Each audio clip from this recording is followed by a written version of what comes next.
ये मनुष्य जन्म है, हम अविनाशी हैं, परमात्मा के अंश है। दहाड़ना सीखो, हर कष्ट को गले लगाना सीखो, हर संघर्ष को रौंदना सीखो। अरे बिल्ली कुत्ते की तरह रो करके मर जाना ये मनुष्य जन्म है। अगर हम भगवान से न जुड़े हो तो हम भी तुम्हारी तरह डिप्रेशन में पहुंचकर मनाए कि मौत हो जाए, फिर भी हम तुम्हारे सामने सिंह की तरह दहाड़ रहे, कोई नाटक थोड़ी कर रहे हैं। हम ये तुम्हें सिखा रहे कि अगर भगवान से जुड़ोगे तो तुम जीत जाओगे, और भगवान से नहीं जुड़ोगे तो मृत्यु लोक है, कोई सहारा देने वाला नहीं। मन के कहने में कभी अपने आप को मत फंसाओ। जब तक ये प्रभु की तरफ आपको प्रेरित ना करे तब तक इसको अपना दुश्मन मानकर इसका विरोध ही करते रहिएगा। मन का जैसे अपने दुश्मन के प्रत्येक कार्य पर निगरानी करने वाला दुश्मन के प्रहार से बच जाता है, क्योंकि हर क्षण वो सावधान रहता है, वैसे ही जो उपासक मन पर नजर रखकर इसे दुश्मन के भाव से देखता है वो सावधान रहता है और मन के प्रहार से बच जाता है। जहां कहीं ये उल्टा आपको ले जाने के लिए करे, बस इसकी सुनना नहीं, बिल्कुल इसके विरोध में हो जाना। ये बड़ा बलवान है पर तुमसे बड़ा नहीं। ब्रह्मचर्य रहने के लिए आपको अपनी दिनचर्या सुधारनी होगी। प्रातः 4 बजे आपको उठना ही होगा, तभी आप ब्रह्मचर्य रह सकते हैं। अगर आप नहीं उठते तो आप देख लेना इसका आध्यात्मिक प्रभाव पड़ता है। आप देखिएगा 3 बजे से लेकर के सूर्य उदय के तक अगर आप सोते, आपका स्वप्न दोष बढ़ेगा, आपका संयम बिगड़ेगा। अगर आप कोई ऐसी कुछ चेष्टाएं नहीं किए हैं तो स्वप्न दोष की संभावना ही नहीं होती। आप बाल्यावस्था से कुछ चेष्टाएं करते हैं, संयम विरुद्ध रहते हैं, तो आप ना चाहते हुए फिर सामर्थ्यहीन हो जाते हैं, ब्रह्मचर्यहीन हो जाते हैं। ब्रह्मचर्य के बिना जीवन मृत है, मृत। ब्रह्मचर्य अमृत है। ब्रह्मचर्य प्रतिष्ठाया वीर्य लाभ, यानी कि आप ब्रह्मचर्य का पालन करते हैं तो आपके शरीर में बल की वृद्धि होती है। जो परम के मार्ग पर है या जो ईश्वर के रास्ते पर है, एक ब्रह्मचारी है। ब्रह्मचर्य की तलवार के जितनी अधिक धार लगाओगे ना तो कामदेव को उतनी ही जल्दी मार पाओगे। जिसने अखंड ब्रह्मचर्य का पालन किया वो इंसान सपाट पे दंड बैठकों को वो ही सिद्ध कर सकता है। ब्रह्मचर्य बहुत गंभीरता स्वभाव में आ जाएगी। ब्रह्मचारी का स्वभाव गंभीर होता है, विचार परिपक्व होता है, स्मृति प्रवीण होती है उसकी, और हर कष्ट सहने की सामर्थ्य होती। गर्मी, सर्दी, बरसात, पीड़ा, अपमान, निंदा, वो महान शीतलता अंदर प्रदान करता है।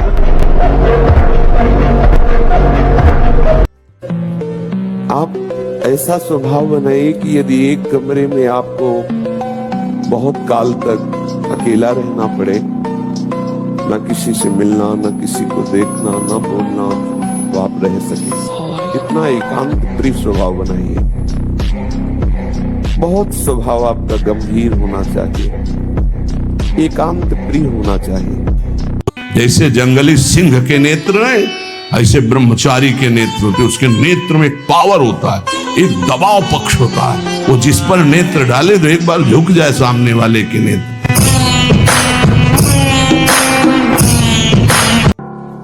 उपासक को सांसारिक विनोद भरी बातें सुनकर हंसने का शौक नहीं होता। चलो अब ये प्रोग्राम देखते हैं जिससे हंसी आ जाए, जिससे हंसना स्वास्थ्य के लिए लाभदायक है। उपासक की वृत्ति नहीं, ये तो जगत में ऐसा होगा लेकिन भगत में ऐसा नहीं होता। उदासीन अति रही गुसाई, अंदर एक उदासीपन छा जाता है। जब तक प्रीतम मिले नहीं तब तक वो उदासी हृदय में और बाहर भी अनुभव में आनी चाहिए। बहुत बड़ी से बड़ी सुख सामग्री प्राप्त होने पर कोई हर्ष नहीं, बड़ी से बड़ी सुख सामग्री नष्ट होने पर कोई शोक नहीं। इसे उदासीनता, विपरीतता को अनुकूलता में भाव के द्वारा बदल दो। विपरीतता को रोक सको, रोक लो रात को। आप तक कोई रोक पाए तो विपरीत दिन बना रहे, कितना बढ़िया लगे। विपरीतताएं प्रकृति का स्वरूप, कभी सुख आएगा कभी दुख आएगा। कभी उन्नति आएगी, कभी अवनति आएगी, कभी जय होगी, कभी पराजय होगी। उस क्रम में उनको समान रहना है, जन करके ऐसा बल प्राप्त करना है, समान रहना है। काम तभी आपको प्रबल वेग से परास्त करता है जब आप कोई क्रिया का आश्रय लिए हैं, किसी व्यक्ति का आश्रय लिए। अगर आश्रय न ले तो ऐसे उठेगा और शांत हो जाएगा। यह अनुभूत विषय है, उठेगा और शांत हो जाए, धीरे धीरे धीरे स्फुरना भी शांत हो जाएगा। हम क्या करते हैं, कोई न कोई क्रिया, कोई न कोई दृश्य, कोई न कोई व्यक्ति, कोई न कोई शरीर आश्रय ऐसा लिए हुए हैं जिससे मन हमको विवश कर देता है, और वैसी चेष्टा उस व्यक्ति के पास पहुंचा देना, वैसा दर्शन, वैसी बात मन फिर हमारे अधीन नहीं, फिर हमें मन के अधीन होना पड़ता है। कसम खाने से ब्रह्मचर्य नहीं रुकता, सात्विक भोजन पाने से रुकता है। मोबाइल से गंदी बातें मत देखो, हस्तमैथुन करने की चेष्टा मत करो। सुबह 2-3 किलोमीटर दौड़ लगाओ, 15-20 मिनट दंड बैठक मारो, बढ़िया शीतल जल पियो, तो कुछ दिनों में ब्रह्मचर्य ठीक हो जाएगा। ये जो लोग सुबह 8 बजे तक 9 बजे तक सोते रहते हैं और सोचते रहते हैं कि हम ब्रह्मचर्य रह पाएंगे या स्वप्न दोष से निकल पाए, कभी नहीं हो सकता। भगवान सूर्य जब उदय होते हैं तो आपकी आत्मशक्ति नष्ट होने लगती है। यदि आप उठ करके उनका स्वागत न करें, अर्घ न दें, प्रणाम न करें, जगकर भगवान नाम जप न करें, 4 बजे से 6 बजे तक का समय पूरे 24 घंटे के लिए पावर वाला समय है। यदि उस समय आप सो रहे हैं तो हमारी बात भी न सुने, वो इस काबिल नहीं कि इसको धारण कर सके। जो सुबह 4 बजे से 6 बजे तक सोएगा वो ब्रह्मचारी रह ही नहीं सकता, पक्का। हर देश से महान भारत देश को क्यों कहा गया? ऐसा भी है कि अन्य देश स्वीकार किया जाता है कि वो हमसे धनी है, स्वीकार किया जाता है कि वैज्ञानिक तत्वों में भी वो हमसे आगे है, पर भारत को महान धर्मशाली देश कहा गया है। कोई भी किसी भी देश का धर्म गुरु हो हमारे देश में आएगा, हमारी ऋषियों के सूत्रों से ही अपने धर्म को पुष्ट करेगा। साफ का मूल जड़ भारत धर्म का है। कहीं भी हो, कहीं भी देख लो, चाहे जिस देश का नाम लो, कहीं न कहीं किसी भारत के ब्रह्म ऋषि की छाप लेकर के डोल रहा है। सबसे पहले ऋषि देवदयानंद, इन्होंने ब्रह्मचर्य चरित्र के बल से आर्य समाज की स्थापना करी, 70 प्रकाश को लिखा और 18 बार जहर को पचाया। राममूर्ति पहलवान आगे पीछे वाली 10,000 दंड बैठक लगाते थे, अखंड बाल ब्रह्मचारी थे। ये बैठे बैठे ब्रह्मचर्य नहीं पचता, उसके लिए या तो सिद्धासन, पद्मासन। ब्रह्मचारी हो, बोले ब्रह्मचारी चश्मा लगा, ब्रह्मचारी ब्लड प्रेशर की गोलियां खा रहे, ब्रह्मचारी मच्छर नहीं उड़ रहे ऐसे, और ब्रह्मचारी लारवेरी नाम भले ब्रह्मचारी, भाई हमें तो नहीं पता कि ऐसा भी ब्रह्मचारी हो। ब्रह्मचारी मतलब ज्वलंत शक्ति। अगर हमसे चूक हुई है और हम फेल हो जाते हैं तो बर्दाश्त है, अगली बार हम फिर और पढ़ाई पढ़ेंगे, और भगवान हमारे साथ है तो बड़ाई उनके हाथ में। हर जगह फेल है लेकिन एक जगह पास है। भगवान मैं आपका हूँ, वो उठाएंगे, वो आपको प्रकाशित करेंगे। कहना नहीं पढ़ाई पढ़ रहा हूँ, नाम जप कर रहा हूँ, तुम्हारी गरज हो तो पास कर देना, तुम्हारी गरज हो तो पास कर देना। जहाँ रखोगे जैसे रहोगे वैसे रहूंगा, वो आपको पुकारता रहूंगा, आपका स्मरण करता रहूंगा, माया पर विजय प्राप्त हो जाएगी। सकारात्मक सोच ही जीवन का सुख है, नहीं तो दुख और सुख और जय और पराजय ये टिकाऊ नहीं है। जैसे दिन टिकाऊ नहीं है, ऐसे रात टिकाऊ नहीं, ऐसे सुख टिकाऊ नहीं है, ऐसे दुख टिकाऊ नहीं। कोई सदैव विजयी नहीं रहता, कोई सदैव हारता नहीं, क्रम चलता रहता है। दुख के अवसर पर हमें हमारे विचार बचाते हैं हमको। अभी हम अपने विचार में अपने को बीमार मान ले तो हम कल से आने लायक नहीं रहेंगे, ध्यान रखना।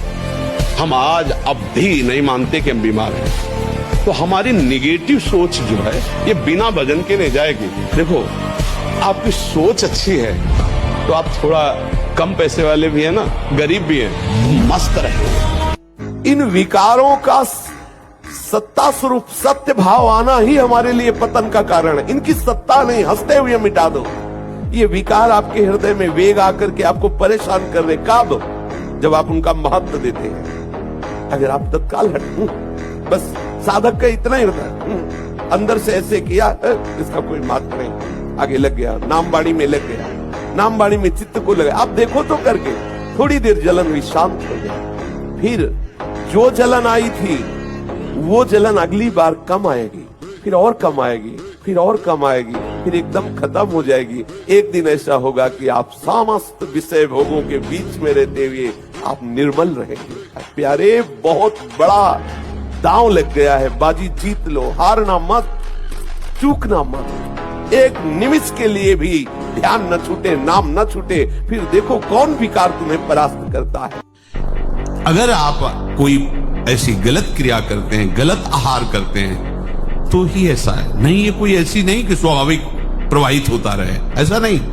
ये आपकी गलती का परिणाम है। आपने बहुत ही गलत कार्य किए, अपने ऊपर गलत किया, इसीलिए आपकी ये दुर्दशा है कि आपकी धातु जाते।